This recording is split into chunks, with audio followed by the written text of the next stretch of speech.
వయస్సులకి సంబంధించిన ఎటువంటి ప్రాబ్లమ్స్ కూడా క్వాంటిటేటివ్ యాప్టిట్యూడ్ నుంచి వచ్చేటప్పుడు వితౌట్ ఫార్ములా యూజ్ చేసుకొని ఆన్సర్ ఏ విధంగా చేయడం అనేది ఈరోజు ట్రిక్స్ మనం నేర్చుకుందాం. ఫస్ట్ ఆఫ్ ఆల్ చూసుకున్నట్లయితే ఒక తండ్రి యొక్క వయస్సు అతని పెద్ద కుమారుని వయసుకి 2 రెట్లు అన్నాడు. ఓకే, అంటే ఇక్కడ 2 రెట్లు అన్నాడంటే తండ్రి వయస్సు 2 అనుకుందాం, కొడుకు వయసు 1% లెక్క వేసుకుందాం. ఓకే, నెక్స్ట్ 10 సంవత్సరాల తర్వాత తండ్రి వయస్సు చిన్న కుమారుని కంటే 3 రెట్లు ఎక్కువ అన్నాడంటే ఇక్కడ తండ్రి వయసు 3 అనుకుందాం, కొడుకు వయసు 1 అనుకుందాం. మనకి ఈజీగా ఆన్సర్ చేసుకోవడానికి ఈ పద్ధతిని ఫాలో అవుతాం. ఓకే, అయితే ఇద్దరు కుమారుల వయస్సుల భేదం అనేది 15 సంవత్సరాలు అయినా తండ్రి యొక్క వయస్సు ఎంత అడిగాడు. ఇక్కడ ఓన్లీ మనకి తండ్రి వయసు అడిగాడు, వాళ్ళ యొక్క కుమారుల వయసు అడగలేదు కాబట్టి మనకి ఈజీగా ఆన్సర్ వచ్చేస్తుంది. ఇక్కడ తండ్రి యొక్క వయస్సులో పెద్ద కుమారుని కంటే ఎన్ని రెట్లు అన్నాడు, 2 రెట్లు అన్నాడు. అంటే 2 కింద 1 కన్వర్ట్ చేసుకుంటే ఇక్కడ 2 టేబుల్స్తో 2 యొక్క మల్టిపుల్స్ ఏవో ఉన్నాయో ఆన్సర్ అయ్యే ఛాన్సెస్ ఉంటుంది. అలాగే ఏ ఆప్షన్స్ ఉన్నాయో చూద్దాం. 2కి 50 అయ్యే ఛాన్స్ ఉంది, 60 అయ్యే ఛాన్స్ ఉంది, 70 అయ్యే ఛాన్స్ ఉంది. 2 అనేది 25తో మల్టిపుల్ ఉందా, లేదు. కాబట్టి ఫస్ట్ ఆఫ్ ఆల్ ఈ ఎలిమినేషన్ చేసేవచ్చు మన సెకండ్ ఆప్షన్ని. అయితే ఇప్పుడు ఆన్సర్ ఏ విధంగా రాబట్టాలి అనుకుంటే ఇక్కడ చూసుకుంటే 10 సంవత్సరాల తరువాత అన్నాడు కాబట్టి ఇక్కడ ఇచ్చిన ఈ ఇయర్స్కి 10 ఇయర్స్ యాడ్ చేసుకొని 3తో అది డివిజిబుల్ అవుతుందా లేదండి మనం చూసుకుందాం. ఓకే, ఇక్కడ ఈ 50కి మనం ఈ 50కి 10 సంవత్సరాల తర్వాత అన్నాడు కాబట్టి 10 సంవత్సరాలు యాడ్ చేసుకుందాం. తండ్రికి యాడ్ చేసుకుంటే ఎంత వస్తుంది మనకి 60 వస్తుంది. ఈ 60 అనేది 3 రెట్లు అన్నాడు కాబట్టి 3తో డివిజిబుల్ అవుతుందా, అవుతుంది. ఎగ్జాక్ట్లీగా 20తో అవుతుంది. ఓకే, నెక్స్ట్ ఈ ఆప్షన్ చూద్దాం. 60కి 10 సంవత్సరాల తర్వాత అన్నాడు కాబట్టి ఈ 10ని యాడ్ చేద్దాం. చేస్తే ఎంత వస్తుంది మనకి 70 వస్తుంది. ఈ 3తో మల్టిప్లికేషన్ అవుతుందా, అదే 3కి డివిజిబుల్ అవుతుందా, అవ్వట్లేదు. కాబట్టి ఈ ఎలిమినేషన్ చేసేవచ్చు ఈజీగా. నెక్స్ట్ 70కి 10 యాడ్ చేద్దాం. 10 యాడ్ చేస్తే ఎంత వస్తుందో మనకి 8 అనేది రావడం జరిగింది. 80ని 3తో మనం డివిజిబుల్ చేస్తే క్యాన్సిలేషన్ అవుతుందా, అవ్వదు కదా. కాబట్టి ఇది కూడా అయ్యే ఛాన్స్ లేదు. కాబట్టి మనకి ఫస్ట్ ఆప్షన్ అనేది కరెక్ట్ ఆన్సర్ అయ్యే ఛాన్సెస్ ఉంది. కాబట్టి మనకి ఫస్ట్ ఆప్షన్ అనేది కరెక్ట్ ఆన్సర్ అవుతుంది. ఓకే, ఏ మరియు బి యొక్క వయస్సులో 3:5 ఇచ్చారు. 10 సంవత్సరాల తర్వాత వాళ్ళ యొక్క నిష్పత్తి 31:45 కింద ఇచ్చారు. అయితే వారి యొక్క ప్రస్తుత వయస్సులు ఎంత మనకి అడగడం జరిగింది. ఇటువంటి ప్రాబ్లమ్స్ ఇచ్చేటప్పుడు ఏ యొక్క నెంబర్ ఎంత 3, బి యొక్క నెంబర్ ఎంత 5, 3 యొక్క మల్టిపుల్స్ ఇవన్నీ కూడా 5 యొక్క మల్టిపుల్స్ ఇవన్నీ. కాబట్టి ఈ ఆప్షన్ని మనం యూజ్ చేసుకొని మనం ఆన్సర్ చేయలేం. ఓకే, అయితే నెక్స్ట్ ఏ పద్ధతి ఫాలో అవుతామంటే ఇక్కడ 10 సంవత్సరాల తరువాత అన్నాడు అంటే ఈ నెంబర్స్కి 10 యాడ్ చేస్తే మనకి ఎంత రావాలి, 31 రావాలి. ఆ రకంగా వచ్చే ఆప్షన్లో ఏది ఉంది, ఈ 21కి 10 యాడ్ చేస్తే 31 వచ్చింది. ఈ 35కి 10 యాడ్ చేస్తే 45 వచ్చింది. అంటే ఈ ఇచ్చిన ఆప్షన్స్లో ఫస్ట్ ఆప్షన్ అనేది కరెక్ట్గా ఉంది కాబట్టి మనకు ఆన్సర్ అవుతుంది. రిమైనింగ్ ఆప్షన్స్ కూడా మనం చూద్దాం. ఇక 24కి 10 సంవత్సరాల తర్వాత అన్నాడు కాబట్టి 24కి 10 యాడ్ చేస్తే ఎంత వస్తుంది మనకి 34 వస్తుంది. దీనికి 10 యాడ్ చేస్తే 50 వస్తుంది. కానీ మనకి 31:45 ఏది మనకి కరెక్ట్గా ఉంది, ఇదే కదా ఉంది.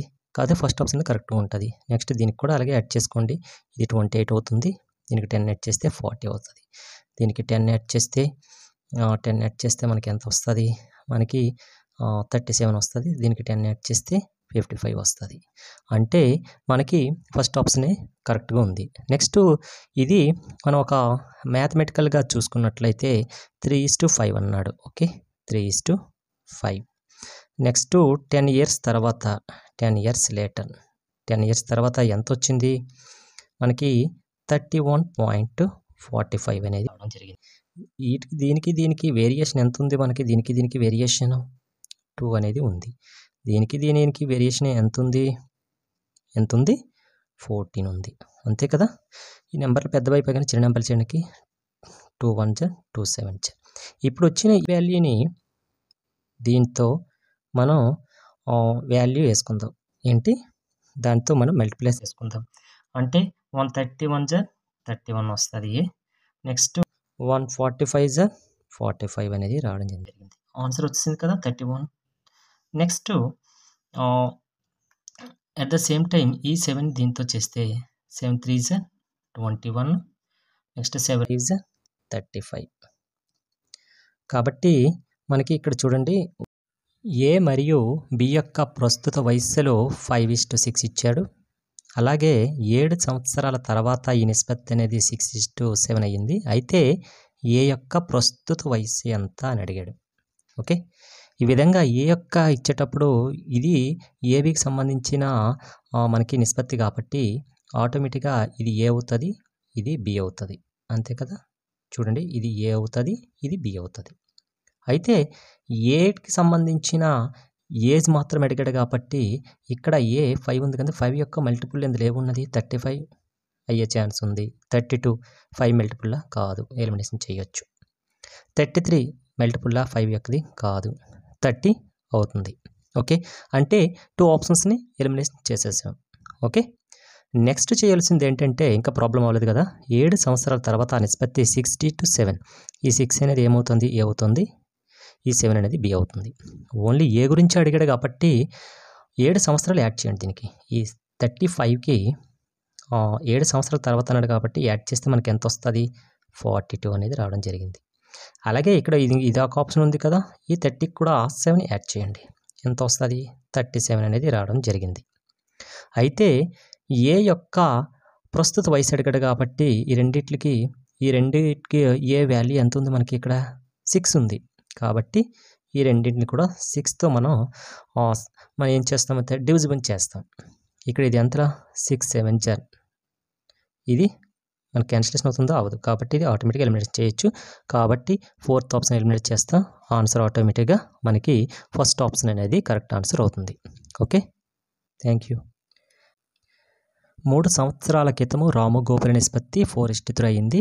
అంటే రాముది 4, గోపుది 3 నెంబర్ అనుకుందాం. ఓకే, 2 సంవత్సరాల తర్వాత అది 5:4 అయింది. అంటే రాము 5 అయ్యాడు, గోపి 4 అయ్యాడు. ఓకే, అయితే వారి ప్రస్తుత వయసులు ఎంత అని మనకి ఇచ్చాడు ఫస్ట్ ఆఫ్ ఆల్. ఓకే, ఇక్కడ క్రితం అన్నాడు కాబట్టి ఫస్ట్ మనకి వీళ్ళ ఇద్దరు వయసులో మొత్తం లాస్ట్కి అడిగాడు కాబట్టి ఈ వయసులో మొత్తం ఎంత మనం 7 అనుకుందాం. ఒక సైడ్కి అలా పెడదాం 7. ఓకే, అయితే వాళ్ళిద్దరిది కలిపి వయసు ఎంత అడిగాడు కాబట్టి ఫస్ట్ 3 సంవత్సరాల క్రితం అన్నాడు.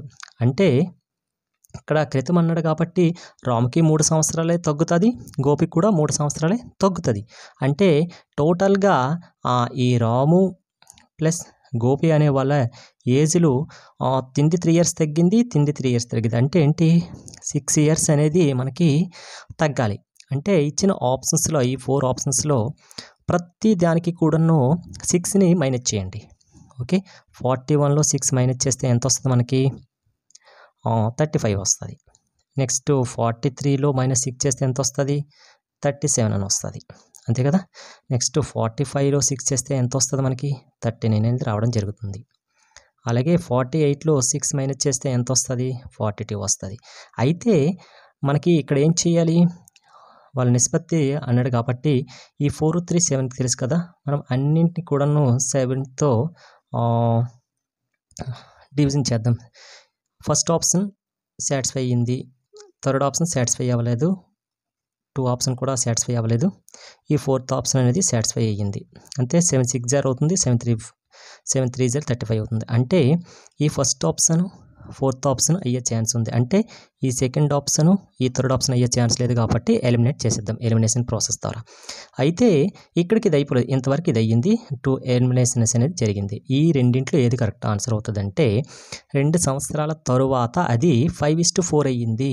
2 సంవత్సరాల తరువాత అంటే 2 సంవత్సరాల తరువాత అన్నాడు కాబట్టి రాముకి 2 సంవత్సరాల తర్వాత అవుతుంది, గోపి కూడా 2 సంవత్సరాల తర్వాత అవుతుంది. అంటే వీళ్ళిద్దరు మొత్తం అడిగాడు కాబట్టి అప్పుడు ఎంత అవుతుంది, ఈ 2 + 2 ఎంత 4 అవుతుంది. అంటే ఇచ్చిన ఈ 41కి 4 యాడ్ చేయండి, 41 + 4 యాడ్ చేద్దాం, ఎంత వస్తుంది మనకి 45 అనేది రావడం జరిగింది.